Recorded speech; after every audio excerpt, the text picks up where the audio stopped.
.3D platformers. They're a hard thing to do right, especially when they were a completely new form of gaming. Super Mario 64 is often cited as one that got it right, and there's no denying how influential Super Mario 64 was and still is. But can I tell you a secret? I don't much care for Super Mario 64.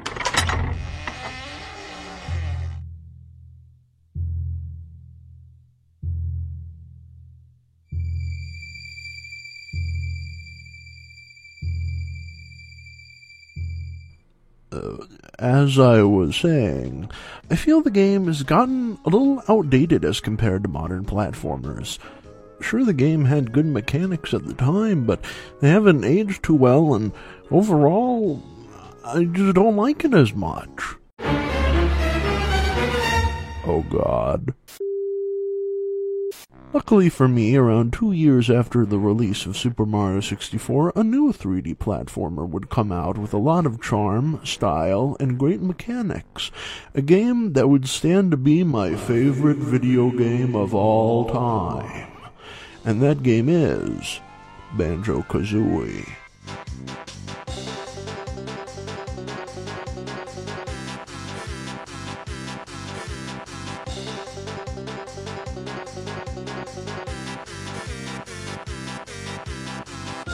Banjo-Kazooie is a 1998 3D collectathon platformer developed by Rareware and published by Nintendo. Well, it used to be.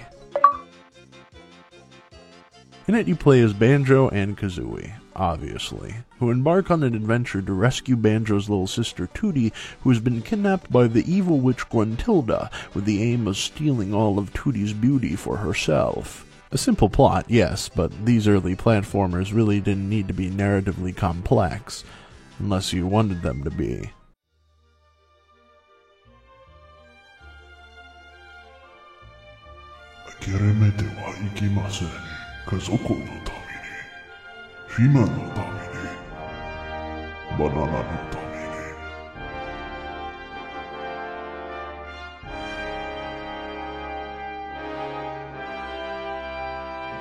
But anyway, permit me then to discuss what I enjoy so much about Banjo-Kazooie. 1. Writing. The characters in Banjo-Kazooie all interact in a very fun way. From Kazooie's sassy statements, to Gruntilda's constant rhyming, to other little gags in the game, there's a lot of charm and humor to be found in the writing of Banjo-Kazooie. You can definitely tell the people who worked on this had a lot of fun making it. 2. Characters. Banjo and Kazooie are iconic. Banjo with his kind, understanding nature, and Kazooie being a total sass master. Kazooie! These two contrasting characters work well together. And Gruntilda is interesting too, kind of being a cartoonishly villainous character obsessed with her looks. And of course, who could forget our buddy Mumbo, the lazy shaman who transforms you into various things and spouts nonsense.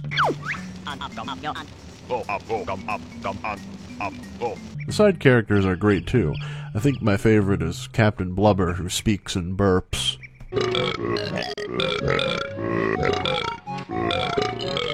3. Gameplay.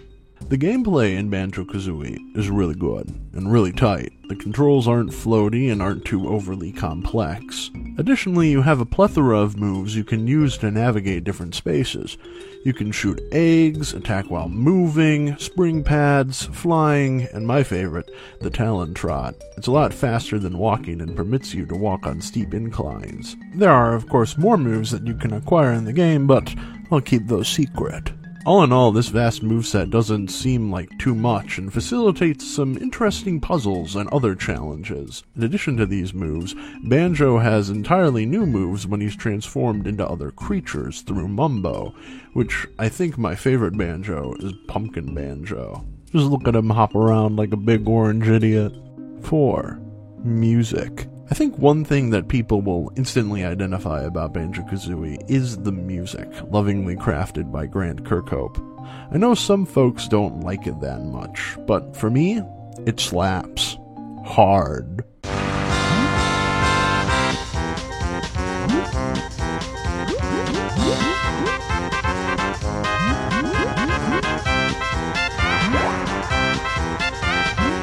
It's rousing, it's cartoony, it just instantly puts me in a better mood, and it's so identifiable. I really love the soundtrack. I could talk about other things in this game, like the message that society places too much pressure on women to look a certain way with Gruntilda, but I feel that would warrant an entirely other discussion. Banjo-Kazooie came into the world where Mario dominated the scene of 3D platformers, and totally upended the guy with its charm and unique style. It won my heart over pretty quickly, and I'm sure for you, it'll do the same. I highly recommend it. Now, I have to get out of here. What was that phrase that guy told me to say to teleport? Ikam Bokum?